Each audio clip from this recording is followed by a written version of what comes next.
Welcome back, Truck Sim fans. Here's a short gallery of photographs of my various trucks.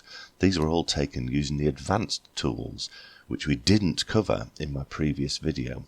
There's a link going to pop up about that. All the rest of them are in the description. Now suppose you want to control the framing, the focus, the lighting, the shadows, or even just take photographs of one of your favourite trailers.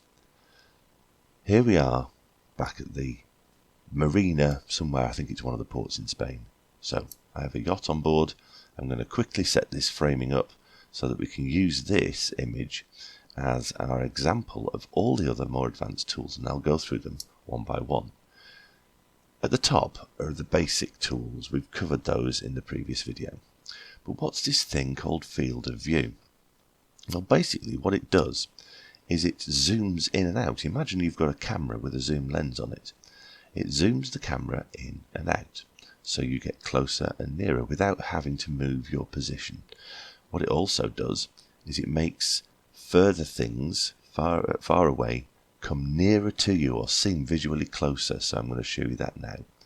If I pull back, you can see now from the previous image that the trailer looks a lot shorter, and the size difference between the cab and the back of the truck is nowhere near as big. The focus in plane position, if you look at the difference between the back of the truck and the front tyre, you can see by adjusting this, you can get things in the distance to come into focus. This is called depth of field. That is a description of how much of the image is in focus.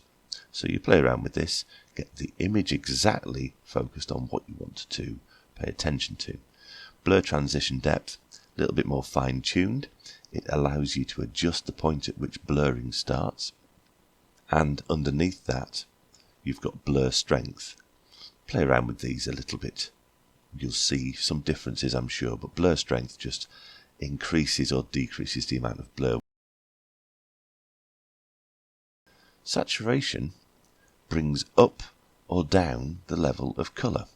Now, this can be used to enhance different types of colour, or you can go specifically for these three sliders, which can alter the balance of particular colours. Now, there's a user called Messu. He's a Finnish driver of European Truck Simulator 2, and I'll link his gallery in the description as well. Learn from him. Now, there's one final tool. You can also use godlike abilities and change the weather.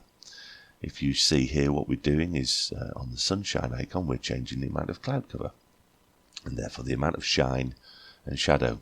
If clouds and sun are not your thing, what about rain or fog even? Plenty of that to go on. When you've finished playing with these sorts of things, back to the bottom, take your snapshot. I'll leave you with two images of the same truck in the same place, but I've adjusted the settings to make it look like they're at different times of the day with different zooms and so on. Thanks for watching.